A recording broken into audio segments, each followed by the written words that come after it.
Bonjour à tous et bienvenue pour cette nouvelle vidéo sur les bons étudiants. Aujourd'hui, nous allons voir les probabilités conditionnelles. Donc, dans cette vidéo que je vous conseille de regarder jusqu'à la fin, vraiment, c'est l'une des vidéos les plus importantes, je pense, de cette playlist. Parce qu'on va s'en servir pour tout le reste et c'est une notion assez complexe. C'est pour ça en fait que la vidéo a été faite vraiment. C'est la première fois qu'une vidéo va être peut-être aussi longue mais aussi détaillée parce que nous allons voir tout d'abord un mini cours, voir la différence qu'il y a entre les probabilités inter et sachant que un exemple final qui est vraiment assez long et très détaillé et je vous conseille de rester jusqu'à la fin parce que même si l'exemple final vous avez eu des difficultés à le comprendre, j'ai, on va dire, une solution miracle à vous proposer en fin de vidéo. Donc, commençons par voir la définition des probabilités conditionnelles. On appelle probabilité conditionnelle la probabilité qu'un événement B se produise, sachant que l'événement A s'est déjà produit. Et on va noter cette probabilité de deux manières, soit avec une barre, donc probabilité de B sachant A, donc la barre c'est pour dire sachant que A s'est produit, ou bien probabilité de B sachant A en indice inférieur. La formule pour calculer cette probabilité, on l'appelle la formule de Bayes et elle se note de cette manière. La probabilité de B sachant A, c'est la probabilité de B inter A divisée par la probabilité de A. Beaucoup d'élèves font l'erreur, moi-même d'ailleurs, parfois je la fais, d'oublier ce que je mets en bas. Je mets en bas en fait l'événement que je sais déjà. Donc A. Toujours, d'accord? Et il faut savoir que B, probabilité de B inter A ou probabilité de A inter B, c'est la même chose. Donc vraiment, pas de problème par rapport à ça. Ensuite, la probabilité de B inter A, elle représente la probabilité que les deux événements se produisent en même temps. Donc c'est l'intersection. Ça, je pense que vous le savez. Je tenais juste à le rappeler. Donc ça, c'est la partie court. Ce qu'il faut retenir, c'est la formule et, on va dire, le contexte et l'idée générale de la probabilité. C'est-à-dire qu'on a deux événements, il y en a un qui s'est déjà produit. Quelle est la probabilité que le deuxième se produise? C'est ça que veut dire cette notion. Maintenant, il y a des élèves qui confondent souvent, et je les comprends, les probabilités de A inter B et la probabilité de B sachant A. Et donc c'est pour ça que j'ai décidé de faire un exemple plutôt simple, mais vous allez voir que vous allez vite comprendre la différence. On a une classe, elle est composée de 20 élèves, 7 sont forts en maths, 8 sont forts en français et 5 sont forts dans les deux, donc en maths et en français. La probabilité de M, c'est la probabilité qu'un élève soit fort en maths. Donc ici, c'est très simple, 7 sur 20. On va changer de stylo, sinon ça ne va pas le faire. 7 sur 20. Ensuite, la probabilité de F, c'est 8 sur 20. Donc c'est qu'un élève soit fort en français, 8 sur 20. La probabilité maintenant que un élève soit fort et en maths et en français, c'est quoi? C'est 5 sur 20.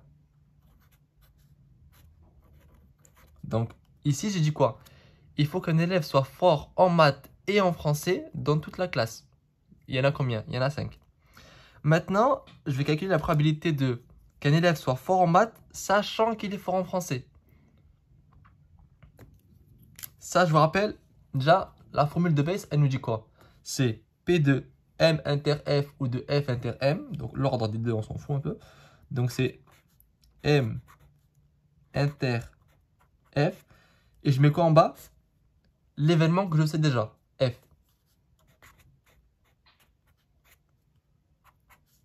Ça, c'est égal à quoi? P de M inter F, c'est ici.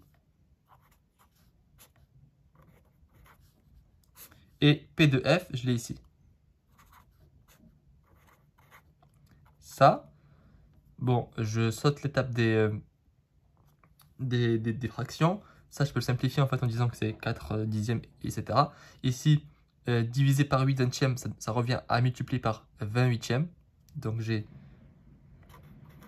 100 sur 160. Normalement, je ne me trompe pas. Sur 120, pardon. Alors, 20 fois 5, 100. 8 fois 20, 160. Et ça, je peux le simplifier en disant que c'est 7 huitièmes. Et on peut voir que les deux probabilités ne sont pas égales. D'accord? Donc ça, c'est la différence qu'il y a entre probabilité de M inter F, donc que les deux se produisent en même temps, et la probabilité qu'on soit fort en maths, sachant qu'on est déjà fort en français. C'est-à-dire que je réduis en fait mon univers des résultats possibles. Ici, je m'intéresse à toute la classe, donc c'est sur 20. Et ici, je m'intéresse seulement aux élèves qui sont forts en français.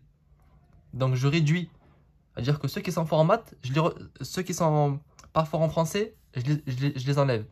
Et donc, je m'intéresse que à ceux qui sont forts en français. C'est pour ça, en fait, qu'il y a une différence entre ces deux probabilités. Ensuite, là, on va faire un exemple pour calculer des probabilités conditionnelles. Soit une expérience aléatoire comportant deux événements, A et B. On sait que la probabilité de A, c'est 0,4 et la probabilité de B, c'est 0,6. La probabilité de A inter B, c'est 0,24. Les valeurs ne sont pas importantes. Ce genre de probabilité, vous savez les calculer. Et celle-ci également. Là, le but, c'est vraiment d'appliquer la formule de Bayes. D'accord? Calculer la probabilité de A sachant B et la probabilité de B sachant A. Je commence par la première, la probabilité de A sachant B. Je réécris la formule de Bayes. Je dis que c'est la probabilité de A inter B. En bas, je mets l'événement que je sais, probabilité de B. Probabilité de A inter B, c'est 0,24. La probabilité de B, c'est 0,6. Après, le résultat, c'est 0,4. Mais comme je vous ai dit, ici, c'est le but, c'est de savoir faire le calcul, pas de savoir calculer, d'avoir un résultat. Ensuite, la probabilité de A de B sachant A, c'est quoi? La probabilité de B sachant A, ben, c'est la probabilité de B inter A ou de A inter B. Moi, j'aime bien à chaque fois mettre à droite ce que je mets en bas. D'accord? C'est pour ça, en fait, que j'ai inversé entre ici et ici. Mais j'aurais pu écrire A inter B. De toute façon, c'est la même valeur. Et en bas, je mets l'événement que je sais déjà, donc la probabilité de A, 0,4. Et je trouve 0,4 également, parce que là, les événements, ils ont un lien d'indépendance. Mais ça, on verra ça dans la vidéo qui traitera de ce sujet. Mais en tout cas, ce qu'il faut retenir, c'est comment on applique la formule de Bayes. Vraiment, c'est très important. C'est le plus important d'ailleurs dans cette vidéo, que vous appreniez la formule de Bayes et savoir comment on l'applique. Et surtout, on va voir dans l'exemple final, ici, comment on joue de cette formule. Parce qu'une formule, il faut savoir la manier. La connaître, c'est très bien, mais si vous ne savez pas comment jouer avec elle, ça ne sert à rien. Ici, on va prendre un exemple qui peut paraître assez simple, mais vous allez voir que dans l'explication de niveau universitaire, ça sera compliqué. Et à la fin, je vous donnerai une solution, on va dire, plus simple si jamais vous dites que c'est pas possible. Je pense que si vous écoutez bien et que vous faites attention à comment je résous le problème, vous devriez normalement y arriver. Mais à la fin, quand même, je vais vous montrer une méthode qui sera beaucoup plus simple. Mais le but, c'est de savoir manipuler cette méthode-là. Un lot de 100 dés contient 25 dés pipés, dont la probabilité de sortie de 6 est de 1,5 au lieu de 1/6. Donc on a 100 dés. Sur les 100 dés, on en a 25 qui sont truqués, donc pipés. Et les dés pipés ont la spécificité que la sortie de 6, donc si je tire mon dé, j'ai une chance sur 2 d'avoir un 6. Normalement, j'ai une chance sur 6. Mais avec les dés truqués, j'ai une chance sur 2. Un dé est choisi au hasard et il est lancé. Il me donne 6. Quelle est la probabilité qu'il soit pipé? Déjà, on a bien affaire à une probabilité conditionnelle. Pourquoi? Parce que il y a un événement qui s'est produit. Le 6 est sorti. Et j'ai envie de savoir la probabilité que le dé soit pipé. Donc, c'est la probabilité que le dé soit pipé, sachant que le 6 est sorti. Ça, c'est ce que je cherche. Déjà, ce qui est important, c'est la rédaction et comment vous allez aborder le problème. Si dès le début vous plantez sur votre rédaction, vous allez avoir faux à la fin. Donc il est très important de réfléchir, d'avoir un brouillon et d'écrire votre on va dire, trame de résolution. Ici, il y a deux éléments à prendre en compte. Le fait que j'ai les dés pipés et le fait que la valeur 6 est sortie. Donc, entre guillemets, je vais avoir deux variables.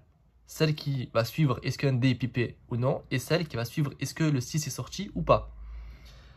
Donc, on note D, la variable aléatoire modélisant les D. Donc, D prend deux valeurs.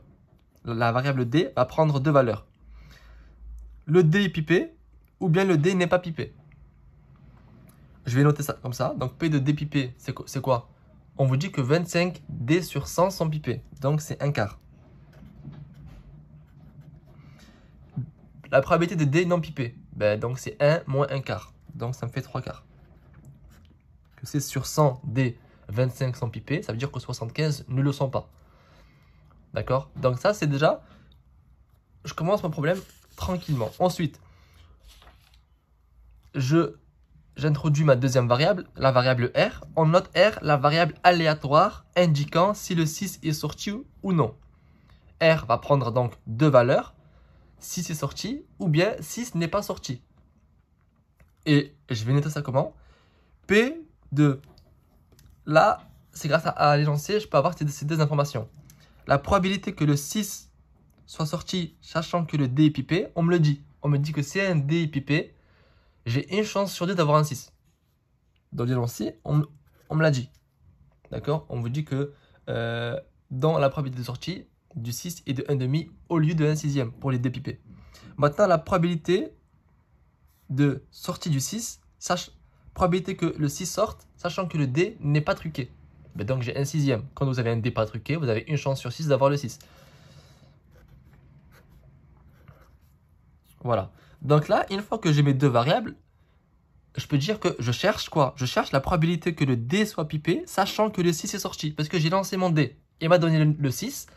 Je me pose la question, quelle est la probabilité que le D soit pipé? Donc ça, c'est ce que je cherche. Je l'ai écrit en rouge. D'accord? Et donc ça, c'est... On est d'accord que c'est probabilité de A sachant B. B, c'est on va dire si c'est sorti, d'accord? Donc j'écris la formule de base. C'est pas parce que j'ai pas des A et des B que je peux pas l'écrire. Je peux l'écrire avec ces variables-là. Par la formule de base, on a P, donc ça, qui est égal à quoi? À la probabilité que D soit pipé, inter, si c'est sorti. Divisé par la probabilité que le 6 est sorti. Pourquoi? Parce qu'en fait, c'est comme si j'avais ça. Là, en fait, je cherche P de A sachant B. Donc ça, c'est quoi? C'est P de A inter B sur P de sachant B, donc c'est sur P de B. Et bien là, c'est exactement ce que j'ai dit. P de B ici, c'est en fait si c'est sorti, c'est R, si c'est sorti. Et P de A inter B, c'est P de D pipé, et, donc et c'est inter, si c'est sorti.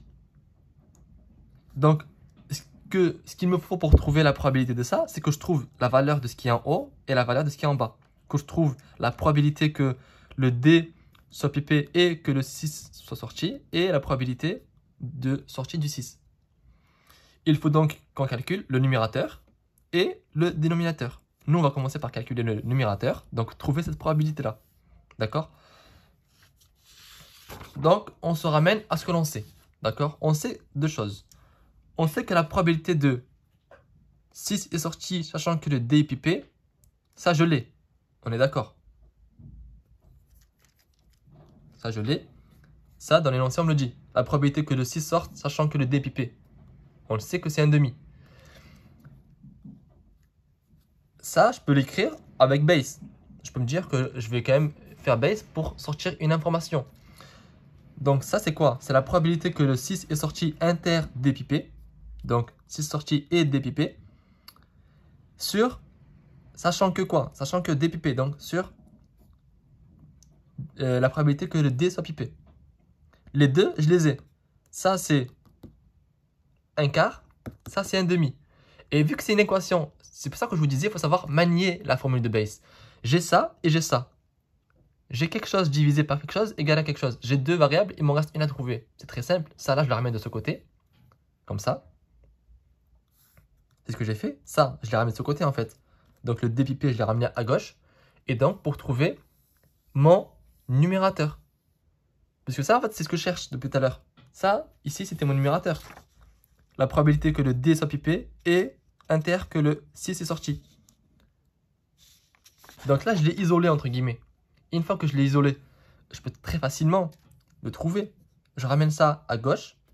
Donc j'ai la probabilité que le D soit pipé fois la probabilité que le 6 soit sorti, sachant que le D soit pipé. Ça, c'est un quart. Dans l'énoncé, on me dit que 25 D sur 100 sont pipés. Ça, c'est aussi dans l'énoncé. On me dit que la probabilité que le 6 sorte, sachant que le D est pipé, est de 1,5. Donc 1,5 fois un quart fois 1,5, ça, ça fait 1/8. Et donc, j'ai trouvé mon numérateur. Le numérateur, c'est validé. J'ai trouvé la valeur de mon numérateur. Donc, ici, je connais que ici, c'est 1/8.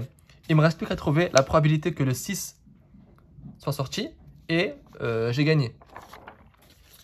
Donc là, on cherche la probabilité que le 6 est sorti.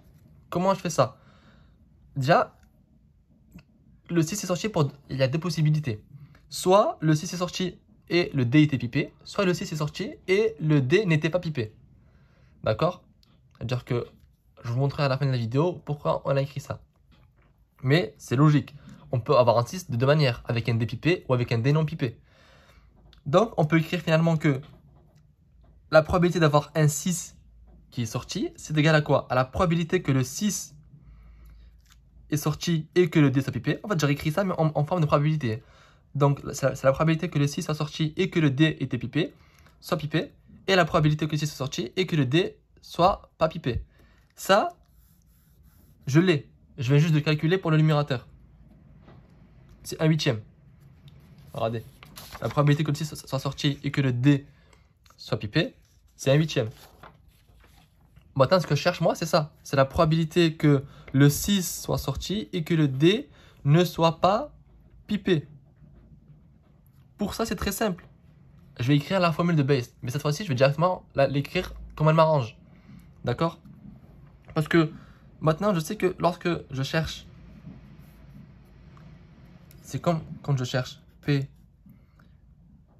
de B sachant A, c'est P de A inter B sur P de A.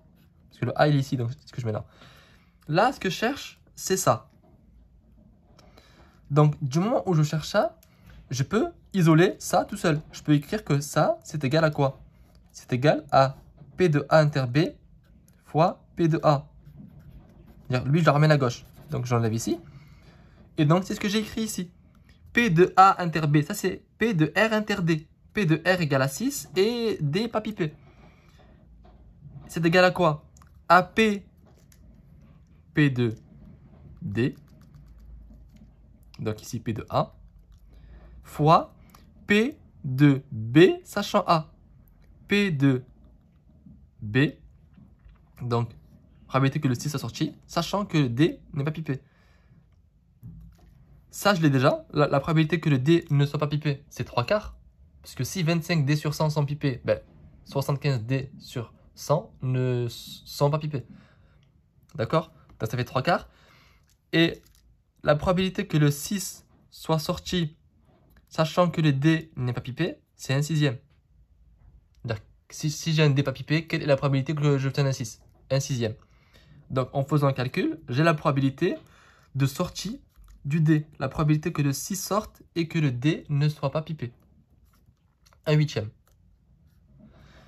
Et donc maintenant que j'ai trouvé le côté gauche, je l'avais. J'ai trouvé le côté droit. Je peux trouver la probabilité du 6. Là j'ai 1/8. Là j'ai 1/8. 1/8 plus 1/8, ça fait 1/4. Donc la probabilité que le 6 soit sorti, ça fait 1/4. Puisque 1/8 plus 1/8, ça fait 2/8. 2/8, je peux le simplifier en 1/4. D'accord? Donc maintenant que j'ai mon dénominateur qui est égal à 1/4, mon numérateur qui est égal à 1/8, et donc ma probabilité que le D soit pipé, sachant que j'ai lancé mon D et que j'ai obtenu un 6, c'est de 1/2. J'ai une chance sur 2 que mon D soit pipé. D'accord? Donc ça, c'est le résultat final. Je sais que ça peut paraître flou, c'est pour ça que j'ai préparé ça. Ça, c'est avec un arbre de probabilité. Là, vous remarquez que c'est beaucoup moins long. Après, il y a moins d'explications. Là, j'ai pas écrit de phrases, etc. C'est juste pour vous montrer pourquoi on a fait tout ça. Et normalement, vous devriez comprendre. Ça devrait vous éclaircir. C'est ma méthode miracle. Donc, on est d'accord qu'on cherche. Là, déjà, je vais vous définir les variables. D. On cherche D égale. On cherche D égale pp.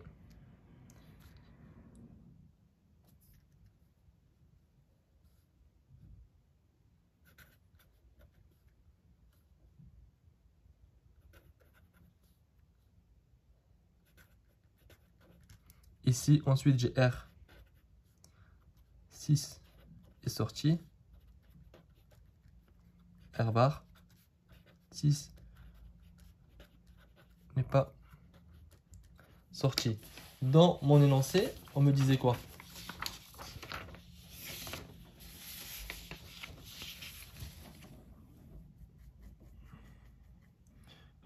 On cherche pas pipé. Pipé. Ouais, donc j'ai inversé. Pipé, c'est pas pipé, c'est ça. Donc là, je cherche D. D'accord? Donc ici, j'ai la probabilité, quand je cherche ça, c'est égal à quoi avec base? C'est la probabilité de D, donc pas pipé. Donc pipé, inter, R, sur probabilité R. Que le R soit sorti. R, c'est le 6 est sorti, d'accord? En fait, avec un arbre de probabilité, c'est plus simple. Parce que ici, je construis un arbre de probabilité. Ici, je mets un D pipé. Donc un quart, un D non pipé, 3 quarts. J'ai 25 sur 100 de D pipé, 75 sur 100 de D non pipé, donc 3 quarts. Ensuite, lorsque j'ai ça, si ici, la probabilité que le 6 sorte, c'est de 1,5.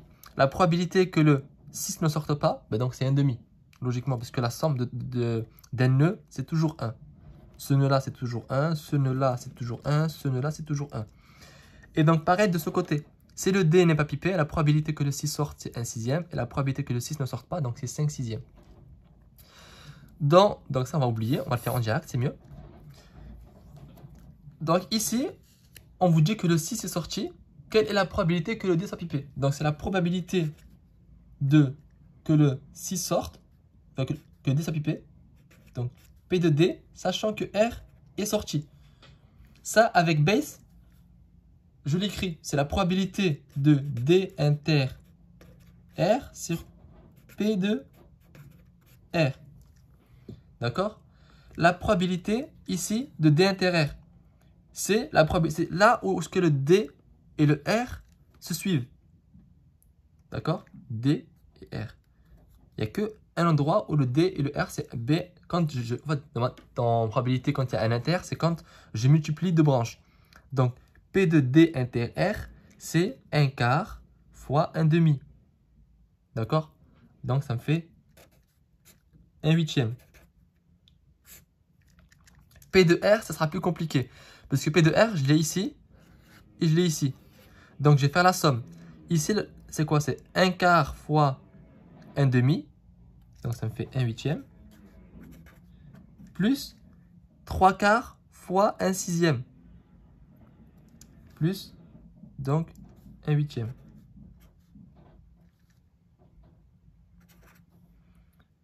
Et donc là, ça me fait, comme tout à l'heure, ce que j'avais trouvé, 1 demi.